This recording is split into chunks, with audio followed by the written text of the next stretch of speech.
Exactitude reports latest published anti-snoring devices and snoring surgery market 2023, rising business opportunities and global trends to 2029. Snoring is a common problem that disturbs many people around the world. The cause of snoring is the narrowing of the airway during sleep, which causes vibrations in the throat and the production of sound.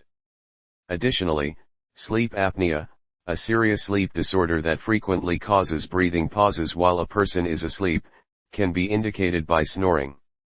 The anti-snoring devices and snoring surgery market is expected to grow at 7.4% CAGR from 2023 to 2029. Few of the important anti-snoring devices and snoring surgery market players as Somnome Limited, AcuMed Corp., Apnea Sciences Corporation and many others. Key highlights. The anti-snoring devices are extremely simple to use and do not require any drugs or surgery. This is expected to lead to a surge in demand for mandibular advancement devices, propelling the segment's revenue growth.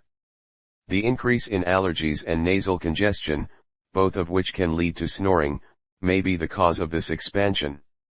The demand for anti-snoring devices and anti-snoring procedures is very high across a range of end-use industries. Furthermore, the global anti-snoring devices and snoring surgery market segmentation is divided by device type and by surgery type. North America held the largest market share in the global anti-snoring devices and snoring surgery market, and it is projected to grow at a steady pace of 38% during the forecast period. Thank you for watching us. For more information visit us at exactitudeconsultancy.com.